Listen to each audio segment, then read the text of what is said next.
What's going on, everyone? Welcome back to another video. And I know we're a few days late with this one. We normally try to upload at least one video per week, but we had to make some upgrades to our editing rig here in the studio, and we ran into a few roadblocks along the way, but we got past them and we're back. So this is the iPhone SE that Apple just dropped like 3 weeks ago, and I think it kind of surprised a lot of people when they did, mainly because it has a starting price of $399, which, given Apple's history and how much they normally charge for their tech, that's actually pretty surprising. But after using it for some time, I can't believe I'm saying this, but in 2020, the $399 iPhone SE is one of the best smartphone deals on the market right now. Yeah, I just said that. So it's pretty easy to figure out how Apple managed to get the price of the iPhone SE down to $399. They essentially took the iPhone 8's build and chassis and its cameras and just threw in the iPhone 11 Pro's processing power. But they managed to outdo themselves even at that point, because at the end of its lifespan, the iPhone 8 was still selling at Apple for $449. The iPhone SE is $50 cheaper than the iPhone 8 was whenever it was on the way out of Apple's product cycle. So kudos to Apple for managing to launch a phone under $400. It's pretty cool. From a design perspective, the iPhone SE is not going to blow you away. But to be completely honest with you, I think the majority of the people who are going to be interested in this phone are not going to be buying it because it has the best design language of 2020. And I really can't blame Apple for going back to a recipe that worked for them for so many years. The phone feels super comfortable, and for me personally, it only took me a matter of maybe an hour tops to get used to the fact that it has that home button and the chunky bezels again. Now, one thing I haven't gotten used to is just how small the phone feels in my hand. But that's mainly because since 2018, I've been using the Max version of phones that Apple brings out, and I'm just naturally attracted to bigger phones, so I always go for those. So overall, the size is still taking me some time to get used to, but the familiarity came back to me within an hour. It comes with a 4.7-inch LCD display that we're all too familiar with if we were to jump into a time machine and travel back to 2017. But even with that, it's a good display. It's not anything that's going to blow you away in terms of its overall quality, but it gets the job done. The chunky bezels have returned to the front. Up top, they house an earpiece and a front-facing camera, and on the bottom, they house a capacitive home button with good old Touch ID built in. In terms of your enclosure, it's your standard aluminum build. It's pretty nice. Now around back, it's all glass with wireless charging built in. So overall, the build on the phone is nice, but also familiar. And a couple things I like about the iPhone SE, regardless of which color you buy it in, it comes with a black display. I don't know why, but that always just feels better and more uniform whenever you're using the device. And also, it's IP67 water and dust resistance.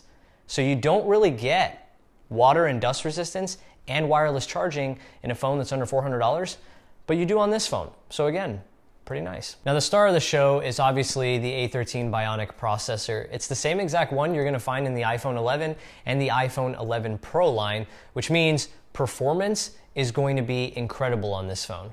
And Apple paired it with 3 gigs of RAM, which doesn't sound like much, but considering how optimized iOS is as a software, paired to arguably one of the fastest mobile chips on the planet right now, you're going to get super stellar performance on the iPhone SE. So it's really nice to see that Apple included their flagship phone processor in this phone, because it means that if you buy it and you're hoping to keep it for a long time, you'll be happy because it should be a really solid device for at least the next 3 to 5 years performance-wise. Now another benefit of having the A13 on board is the enhanced image processing, which is going to lead to higher quality photos and the addition of more features to the camera system, like portrait mode, which normally wasn't possible on the iPhone 8, but is possible on the iPhone SE, even though it uses the same lens and sensor as the iPhone 8 from 2017.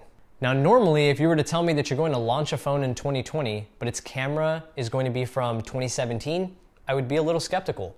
But the A13 actually does a really solid job of helping the iPhone SE produce solid photos in optimal lighting condition. And in terms of video capability, the iPhone SE can shoot video in 4K at 60 frames per second. So overall, it's a pretty solid single lens setup. We will say this though, we noticed that it struggled with low light, but That's kind of understandable considering it's only got a single lens, no dedicated low light mode, and overall it's a smaller sensor. So it's not going to be able to take in as much light as it needs to in order to produce a quality image whenever lighting condition is suboptimal. And honestly, at this price, I can forgive that. If I can get decent performance in optimal lighting condition and I can record pretty good quality video, can't expect much more out of a phone that costs $399, right?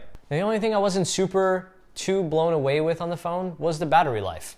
Coincidentally, it comes with a battery that's the same size as the one on the iPhone 8. And if you're going to use it for general uses like calls, texts, browsing the web, emails, you should be fine to get through a day with light to moderate usage.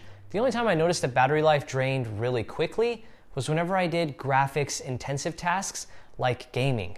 One of my favorite things to do on my iPhone or my iPad Pro is to play NBA 2K Mobile. It's like a 3D based basketball game where you actually play 5-on-5. So it can get pretty heavy on a processor, and a phone this size with a battery this small, just under 2000 milliamp hours, a game like that will rip through it pretty quickly.